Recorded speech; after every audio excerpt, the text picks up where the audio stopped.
Votre avis nous intéresse. Sur Fréquence Évasion, manifestez vos mécontentements, criez vos injustices, poussez vos coups de gueule. Vous détenez une information crédible et vérifiée? Venez nous en parler dans Votre avis nous intéresse sur Fréquence Évasion. Exprimez-vous en toute liberté. www.fréquenceévasion.com. Vous écoutez Fréquence Évasion, votre avis nous intéresse. Dans quelques instants, nous parlerons de démocratie directe en compagnie de Jean-Baptiste Josso, que nous aurons au bout du fil dans quelques secondes. À tout de suite. Votre avis nous intéresse sur Fréquence Évasion. Jean-Baptiste Josso, bonjour et merci de participer à Votre avis nous intéresse sur Fréquence Évasion. Bonjour. Alors vous avez un site qui s'appelle liberté-chérie.com. Pouvez-vous en quelques mots nous présenter les objectifs de Liberté Chérie ? Oui, bien sûr. Alors, Liberté Chérie, c'est un mouvement qui s'est créé en 2003, durant les grandes périodes de grève contre les réformes Fillon des retraites à l'époque. Certains ont eu l'idée d'organiser une contre-manifestation, et ça a très bien marché, puisqu'on a réuni 80 000 personnes dans la rue à ce moment-là. Et on s'est dit qu'il fallait continuer à faire vivre ce mouvement. Donc aujourd'hui, Liberté Chérie, c'est un mouvement de terrain qui se bat pour réformer le modèle social français, pour un petit peu changer de système de retraite, de système de santé, qui aujourd'hui sont un petit peu désuets pour revenir à quelque chose de plus concret, de plus efficace, et qui s'attaque principalement au verrou de la réforme de ce modèle social que sont les syndicats qu'on a aujourd'hui en France, qui sont tous sauf de vrais syndicats. Oui, alors quelles ont été les actions que vous avez menées depuis que vous avez ouvert ce site ? Alors, un de nos projets phares, c'est de promouvoir le salaire complet, qui est d'expliquer en fait à tout salarié combien vaut réellement son travail tous les mois et combien sont ponctionnés par l'État à travers les charges salariales et les charges patronales pour sa retraite, pour son assurance santé, pour son assurance chômage. Et déjà, c'est une volonté de transparence pour éclaircir le débat, de savoir combien chacun paie réellement pour ses services. Et puis ensuite, c'est de comparer pour voir s'il n'y aurait pas moyen de faire ça mieux, de faire ça pour moins cher et d'obtenir une meilleure couverture. Et à côté de ça, nous organisons à travers nos comités locaux dans toute la France plusieurs tractages, plusieurs happenings, des petits événements politiques. Par exemple, on avait fait un gâteau pour le bilan de Jacques Chirac à l'époque, face auquel on était un petit peu déçus, et on regardait avec une certaine envie le bilan de Tony Blair en Angleterre, qui avait beaucoup plus libéré l'économie, malgré le fait que sur le programme c'était l'inverse qui était annoncé, sur les programmes respectifs. On a organisé bien sûr au quotidien des tractages, des conférences aussi pour expliquer ces réformes, et donc on est dans une démarche pédagogique et active. Alors que pensez-vous aujourd'hui de la situation des salariés ? Alors, pour nous, aujourd'hui, le plus gros problème du salariat, c'est un problème d'information. Quand on est dans une entreprise, on ne sait pas déjà, c'est l'objectif de salaire complet, combien on gagne réellement tous les mois. Quelle est la réelle valeur de notre travail sur le marché, c'est-à-dire sa rémunération par les clients, sa rémunération par le patron. Parce qu'une grande partie est captée au niveau des charges patronales et des charges salariales, qui représentent en fait le montant réel du salaire. Et une fois qu'on n'a pas l'information de ce salaire, on ne peut pas comprendre combien coûtent nos protections sociales, et on ne sait pas d'où vient réellement le problème. Ça crée des tensions, surtout avec des syndicats qui entretiennent, au lieu de chercher les vraies solutions, un climat de lutte des classes. Donc on en veut des fois à un patron, on en veut à des grandes phrases, le grand capital, le capitalisme mondial, sans connaître la vraie problématique du pourquoi on est remboursé que 4 € pour les lunettes, ou pourquoi on n'a pas eu d'augmentation cette année. Alors certains auditeurs nous disent que les syndicats sont complètement inefficaces. Alors je vais même être un peu violent dans mes propos. Une auditrice, Martine de Montpellier, nous disait ils sont achetés par le gouvernement. Qu'est-ce que vous en pensez ? Quel est votre avis ? Il faut bien distinguer deux syndicalismes. Il y a le syndicalisme de terrain, dans l'entreprise, avec le délégué du personnel. Ça, c'est quelqu'un qui se bat pour de vraies problématiques bien souvent, à quelques exceptions près. Et puis, il y a un syndicalisme professionnel, institutionnalisé, avec des grands leaders, avec des délégués syndicaux qui n'ont bien souvent jamais travaillé de leur vie. Et ça, c'est un syndicalisme de rente. C'est des nouveaux privilégiés, c'est des gens qui ne comprennent rien au marché du travail, qui ne comprennent rien aux vraies problématiques des salariés, qui cherchent juste à tirer profit de leur position. Et d'ailleurs, ils sont financés uniquement par des fonds publics pas par les fonds de leurs adhérents, ils ne recherchent pas des adhérents puisque la représentativité, ils l'ont par une loi et le financement, ils l'ont par la subvention. Donc en effet, ils sont achetés par le public et ils ne s'intéressent pas aux problématiques du monde du travail. Ils font de la politique politicienne. Et les petits arrangements sont avec le gouvernement, avec l'opposition et avec tout le monde. Si vous en voulez une illustration, allez à Montreuil, regardez le siège de la CGT, divisez le coût de ce siège par le nombre d'adhérents officiels de la CGT, vous verrez bien que ça ne suffit pas à payer les frais et qu'il y a bien de l'argent qui vient d'ailleurs. Et là, c'est tous les contribuables qui payent ces syndicats qui ne jouent pas le rôle de syndicat. Et ça, c'est malheureux. Et je distingue bien ce syndicalisme de rente avec le délégué du personnel qui se bat pour résoudre les vrais problèmes, parce qu'en tant que corps intermédiaire, le syndicat réel, qui n'est pas celui qu'on a en France aujourd'hui, est essentiel.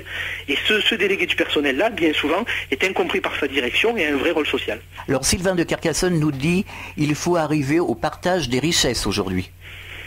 Alors le partage des richesses, il se fait naturellement par un outil économique très bien dessiné au fil des années qui s'appelle le marché.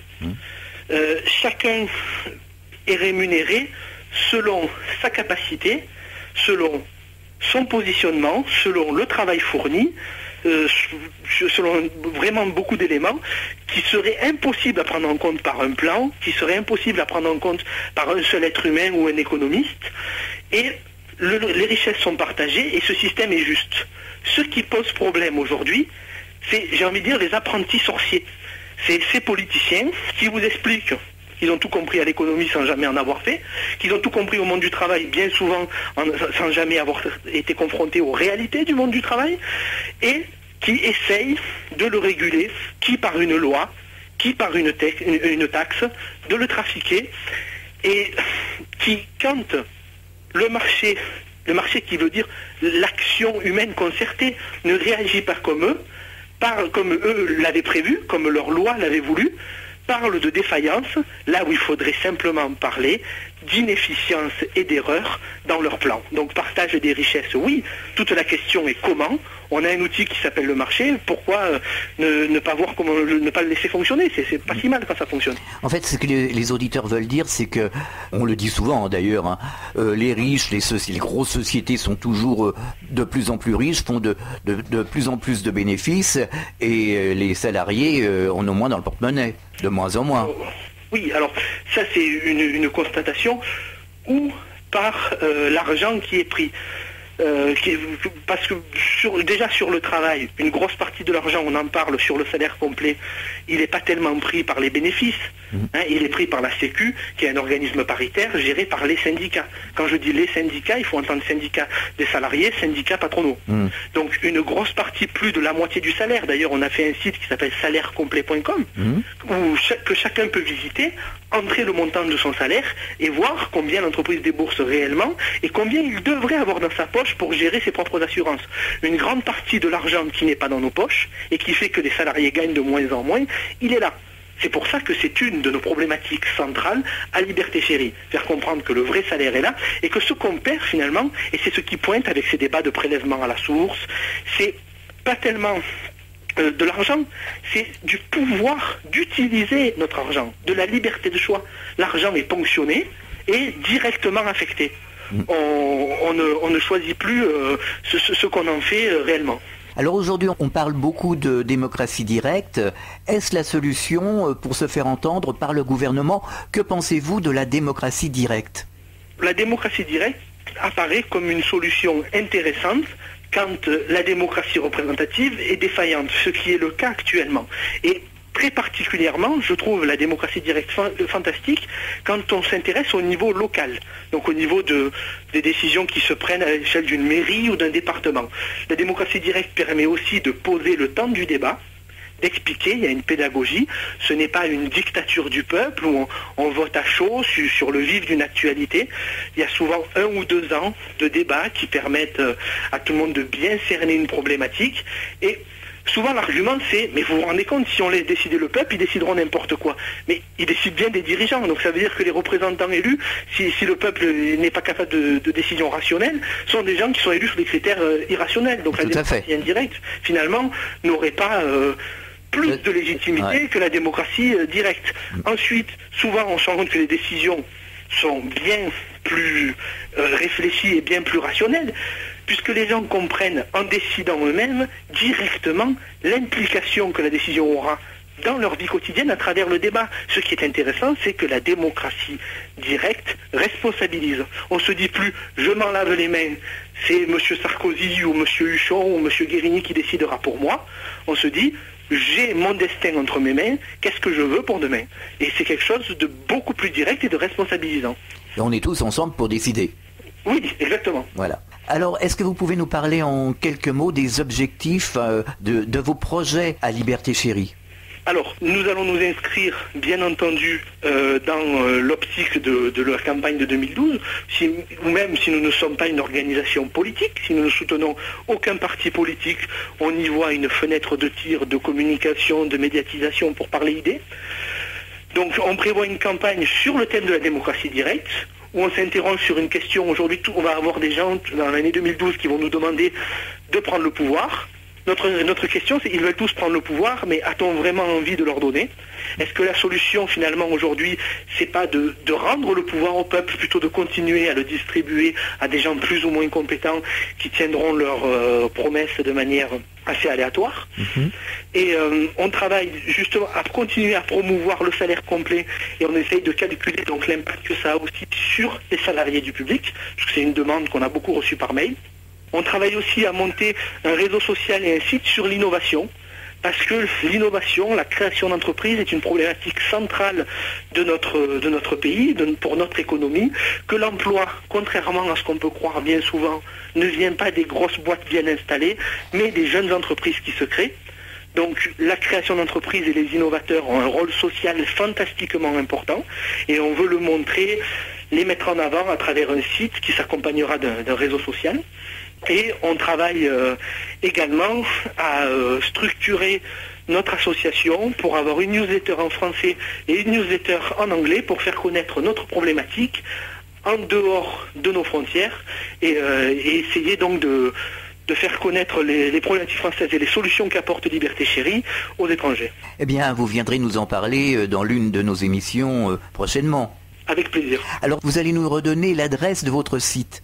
Il y a deux sites, donc liberté-chérie.com, et pour calculer le véritable montant de votre salaire, salairecomplet.com. Merci Jean-Baptiste Josso d'avoir participé à Votre avis nous intéresse. À très bientôt. Merci beaucoup et à très bientôt, j'espère. Je vous rappelle que vous avez une ligne téléphonique, c'est le direct live, le 09 79 35 29 60. Vous poussez vos coups de gueule, vous dites ce que vous avez à dire et ça sera diffusé directement sur l'antenne de Fréquence Évasion. Le direct live 09 79 35 29 60. Votre avis nous intéresse sur Fréquence Évasion. Vous pouvez nous écrire également www.fréquenceévasion.com, mais fréquenceévasion@hotmail.fr. Voilà, nous continuons dans quelques instants avec un autre sujet. À tout de suite.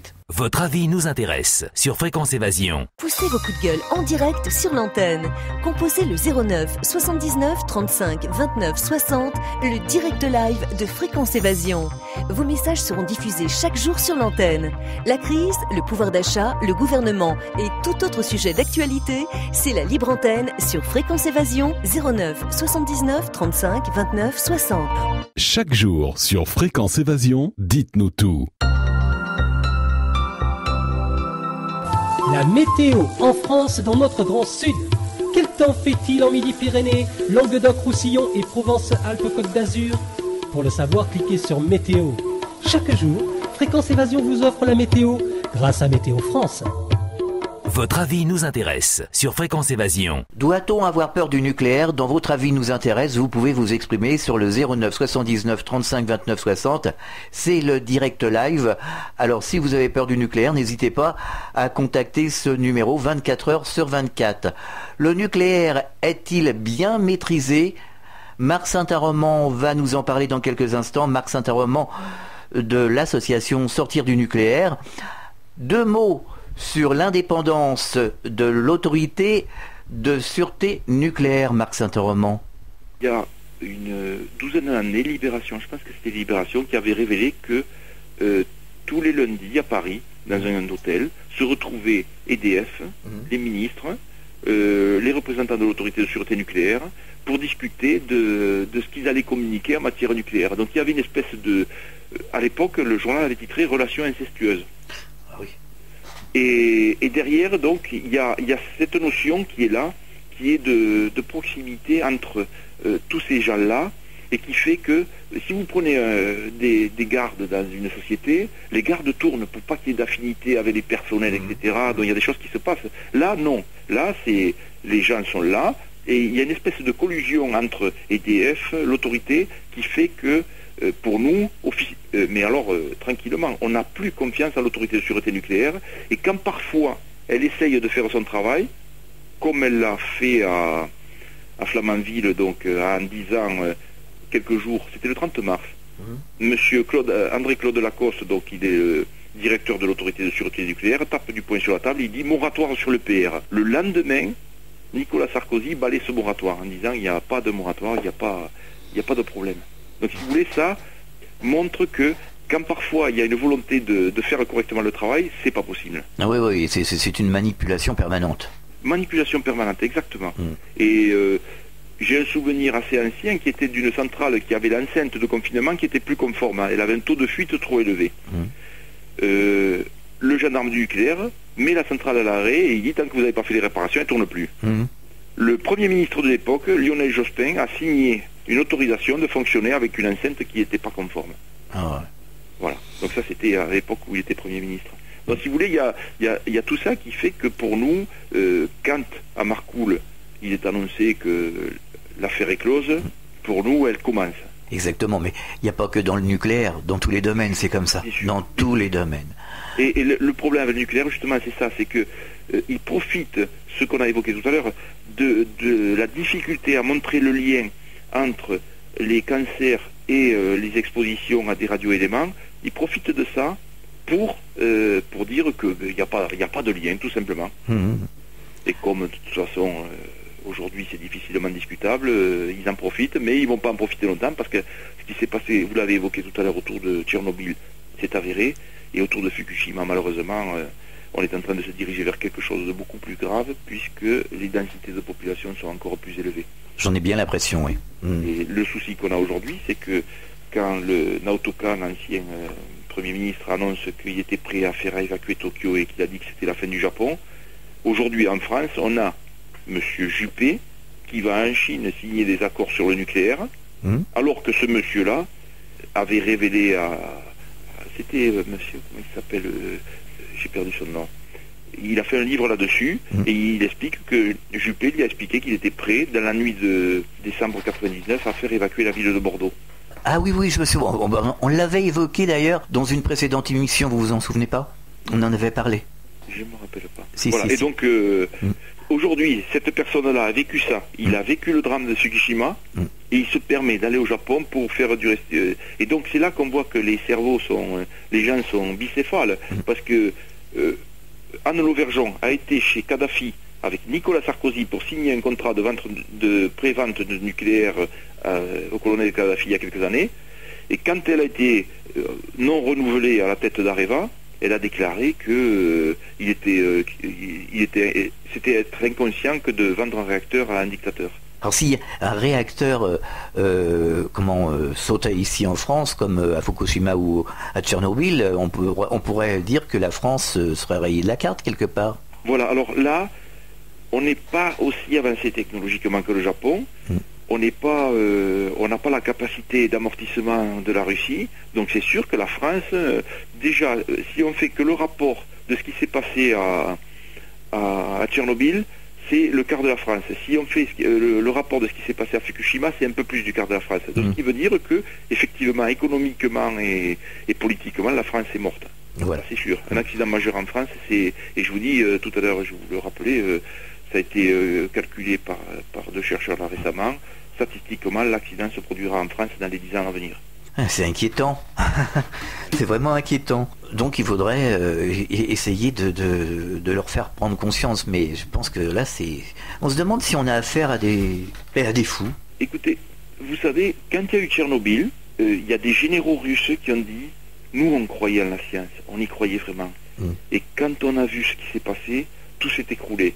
Et je me dis que ce qui est arrivé à Angela Merkel, qui 3 jours après l'accident de Fukushima a mis les mêmes réacteurs qui étaient au Japon, tous les 7, qui étaient de la même génération que ceux de Fukushima, les a mis à l'arrêt. C'était une physicienne de haut niveau. Je me dis que quelque part, elle a eu le déclic avant que la catastrophe arrive. Et ça, malheureusement, c'est quelque chose qui n'est pas partagé. Alors, le général russe que je citais, c'est après. Elle, c'est avant. Est-ce que on aura des politiques qui sauront réagir assez vite?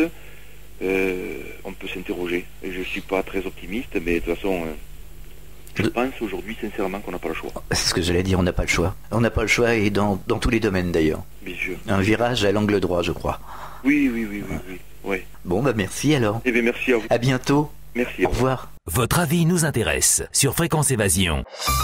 Soyez les acteurs de Fréquence Évasion. Réagissez à chaque instant dans le direct live au 09 79 35 29 60. Exprimez-vous en toute liberté sur la ligne des auditeurs 09 79 35 29 60. Pour participer à toutes nos émissions et pour votre promo sur l'antenne, contactez Fréquence Évasion, fréquenceévasion@hotmail.fr. Fréquence Évasion, l'interactivité et la libre expression. Chaque jour sur Fréquence Évasion, dites-nous tout. La météo en France dans notre grand sud. Quel temps fait-il en Midi-Pyrénées, Languedoc-Roussillon et Provence-Alpes-Côte d'Azur? Pour le savoir, cliquez sur Météo. Chaque jour, Fréquence Évasion vous offre la météo grâce à Météo France. Votre avis nous intéresse sur Fréquence Évasion. Alors vous le savez, vous avez un numéro de téléphone où vous pouvez pousser vos coups de gueule, laisser vos messages divers ou perso, c'est le direct live, le 09 79 35 29 60. Vous laissez vos messages et ils seront diffusés à l'antenne. Dans quelques instants, nous allons parler de remise en forme, comment garder ou retrouver la santé tout en faisant du sport. Et nous serons en compagnie de Nicolas Muller qui représente la Fédération française d'éducation physique et de gymnastique volontaire. Votre avis nous intéresse sur Fréquence Évasion. Nicolas Muller, bonjour et merci d'être avec nous. Bonjour. Alors vous représentez la Fédération française d'éducation physique et de gymnastique volontaire, c'est bien ça? Voilà, moi je suis le directeur technique national de cette fédération. D'accord. À côté de moi, donc j'ai Annie Pedrero qui elle représente, puisqu'elle est élue au comité directeur oui. de cette fédération. D'accord. Moi je suis pour simplifier, je suis un technicien. Oui. Et la dame qui est à côté de moi est plus politique. D'accord. Pouvez-vous nous présenter les objectifs de cette fédération? Eh ben, je vais lui donner alors la parole à Madame Pedrero. Oui. Annie Pedrero, merci de participer à cette émission. Alors, quels sont les objectifs de cette fédération? Les objectifs de cette fédération, c'est de mettre en place le plus grand nombre d'animations dans les 7000 clubs que nous avons sur toute la France. Des animations d'activités physiques et sportives pour le plus grand public, c'est-à-dire des enfants de 9 mois qui viennent avec leurs parents, jusqu'à des personnes très âgées qui sont même parfois en perte d'autonomie. Donc on a aussi quelques centenaires et nous intervenons dans ces cas-là évidemment dans des maisons de retraite ou des hôpitaux. Donc le plus grand nombre, c'est pour cela que nous sommes 540 000 licenciés et 7 000 clubs pour accueillir tous ces publics tout au long de la semaine. Et quelles sont les principales activités que vous faites? Les principales activités, ce sont des activités d'entretien, puisque le cœur de cible de notre fédération, ce sont principalement des femmes. 93% sont des femmes de 30 à 60 ans. Et nous avons surtout des activités d'entretien à partir d'activités de step, de LIA, de renforcement musculaire, de cardio training. Aussi beaucoup d'activités qui tournent autour de la souplesse, car comme on s'adresse à des adultes, on est dans la prévention du vieillissement. Nous avons un public senior important et donc afin de faciliter leur autonomie, eh bien, nous apportons des activités de ce type-là. Alors la question des auditeurs, c'est comment retrouver la santé en pratiquant un sport et peut-être la garder en faisant du sport régulièrement. Alors, vous avez utilisé les bons mots. Je vais vous passer le directeur technique national qui sera tout à fait à même de vous dire justement comment faire. Alors, pour garder la forme, pour avoir la forme, c'est la première notion, je crois que c'est le plaisir. Voilà, il y a beaucoup trop de propositions de sport, d'activités qui se font dans la douleur, dans la souffrance. Et ça, il faut se battre contre ça. Le sport, ça doit être avant tout du plaisir. Donc le plaisir qui conduit à faire régulièrement quelque chose qui plaît. Et pour ça, nous, on a une proposition d'activités très variées. C'est la variété aussi. Pour faire toujours la même chose, c'est lassant. Si vous faites de la marche, si vous faites un peu de natation, si vous faites de la gym, si vous faites du sport collectif, des raquettes, etc., et des raquettes à neige, pourquoi pas, et bien tout ça, ça vous donne envie de poursuivre, surtout si vous êtes dans un groupe sympa, et voilà. Il faut que ce soit un amusement. Oui, absolument, voilà, c'est ça, un amusement, et puis chacun a son rythme, ça c'est important. Donc nous, on est contre la compétition, c'est pas du tout notre truc. À l'inverse, ce qu'on aime bien, c'est la solidarité, la coopération, que les gens se parlent, que les gens s'aident. Et nous, on propose pas mal d'exercices à deux, à plusieurs, justement, pour créer cette dynamique, cette cohésion. Alors, quel type de sport conseillez-vous et à quelle fréquence? Qu'est-ce qui est le plus important finalement? Il y a un sport adapté ou conseillé selon les conditions physiques de chaque individu? Oui, tout à fait. Alors bon, et chacun peut choisir. Il y a une gamme tellement importante de sports. Donc nous, on propose un éventail très, très large. Donc chacun y trouve son compte. Par contre, ce qu'on recommande, c'est la régularité. Pour être en forme, il faut pratiquer de façon régulière. Alors la deuxième chose, c'est à son rythme. Ça veut dire de façon adaptée. C'est pas la peine de se mettre encore une fois en difficulté, en souffrance. Il faut trouver son seuil, son rythme et conduire son activité un peu en autonomie. Alors avant d'arriver à l'autonomie, ce qu'on propose, c'est un encadrement et des animateurs formés. C'est un petit peu notre force dans cette fédération, c'est la formation, la qualité de la formation qui prend en compte justement les différences entre les gens. Dans nos clubs, on appelle ça la pédagogie différenciée. Ça veut dire qu'on fait un petit bilan en début d'année avec chacun des licenciés et on convient d'un programme adapté à chaque personne. Voilà. Même si on pratique la même activité, on va faire varier l'amplitude, la fréquence, l'intensité pour que chacun puisse suivre, mais encore une fois, à son rythme. Il n'est pas question de faire tous exactement la même chose au même moment. Vous voyez ? Tout à fait, voilà. Tout à fait, je vous suis très très bien. Que pensez-vous des personnes qui pratiquent des sports intensifs, voire le jogging par tous les temps, par forte chaleur? Par exemple, on en voit beaucoup qui courent sous la canicule. D'ailleurs, cet été, il y en avait plein dans le sud de la France qui couraient comme ça. Est-ce que c'est bon pour la santé, ça?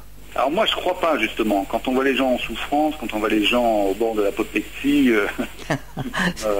sous la canicule... Ils ont l'air de souffrir, etc. Voilà, ils souffrent beaucoup. Alors pour certains c'est effectivement un moyen de se retrouver, un moyen d'atteindre leurs limites, etc. Mais pour moi c'est pas la meilleure façon d'être bien dans son corps. Je pense qu'il faut, à l'inverse, y trouver encore une fois du plaisir. Voilà. Donc je pense que c'est pas l'effort intense qui nous permet d'être en forme. Bon, même si par moment il faut se défouler, effectivement faire quelque chose d'un peu plus tonique, un peu plus rapide, etc. Ça fait du bien. Mais si on veut être vraiment en forme, il faut plutôt s'inscrire dans la régularité et dans la modération. C'est important, dans la modération. Parce que ça peut faire l'effet inverse. Oui, tout à fait. Il y a beaucoup de gens qui se blessent, qui se font du mal, ou qui se dégoûtent, qui en définitive finissent par abandonner parce que c'est trop dur, parce qu'encore une fois, c'est pas adapté, quoi. Oui, il faut se méfier. Il y a eu des accidents, même chez les jeunes d'ailleurs. Alors les jeunes, surtout, quand ils sont en croissance, ils ont besoin d'être vraiment guidés, accompagnés, et de trouver le bon geste. Et pour ça, il faut des encadrants, des animateurs qui soient bien formés. Donc en conclusion, c'est pratiquer un sport léger adapté à chaque personne d'une manière régulière mais sans forcer. Voilà, il faut trouver quand même un minimum de régularité pour progresser, parce que ça c'est intéressant de progresser quand même. Donc se fixer des objectifs, c'est intéressant aussi. Il ne faut pas aller au-delà de ses capacités. Je pense que on peut se mettre en danger, puis surtout ne plus avoir de plaisir. Du coup, les gens ne poursuivront pas, quoi. Ils vont avoir des bonnes résolutions de début d'année, et puis au bout de quelques semaines, ils vont arrêter. Voilà. Donc je pense qu'il vaut mieux accompagner le plus grand nombre dans des activités régulières, et encore une fois, à chacun son rythme. Alors vous avez un site internet, vous pouvez nous donner l'adresse? Alors le site internet, c'est sportsanté.fr, c'est très simple. Voilà, et on y trouve toute une série d'informations, et puis surtout de l'interactivité. Des conseils. Voilà, absolument, des conseils, et poser des questions, et télécharger des documents, et trouver énormément d'informations. Un forum peut-être? Oui, voilà, des forums. On souhaite qu'ils soient effectivement interactifs, que les gens qui s'intéressent à ces questions de sport santé puissent aussi le nourrir. Voilà, pas seulement de l'information descendante, mais que ce soit convivial et interactif. Vous avez un téléphone? Alors le téléphone de la fédération, c'est 01 41 72 26 00. Nicolas Muller, merci d'avoir participé à votre, et Annie aussi, faut pas oublier Annie, d'avoir participé à Votre avis nous intéresse sur Fréquence Évasion, et pour votre témoignage, nous vous remercions. À très bientôt. Eh bien, à très bientôt. Merci à vous de nous avoir fait. À bientôt. Au revoir. Nous étions avec Nicolas Muller de la Fédération Française d'Éducation Physique et de Gymnastique Volontaire. Votre avis nous intéresse. Vous pouvez vous défouler sur le 09 79 35 29 60. C'est le direct live, le répondeur des auditeurs. N'hésitez pas, 09 79 35 29 60. Votre avis nous intéresse. Sur Fréquence Évasion, manifestez vos mécontentements, criez vos injustices, poussez vos coups de gueule. Vous détenez une information crédible et vérifiée? Venez nous en parler dans Votre avis nous intéresse sur Fréquence Évasion. Exprimez-vous en toute liberté. www.fréquenceévasion.com. Fréquence Évasion.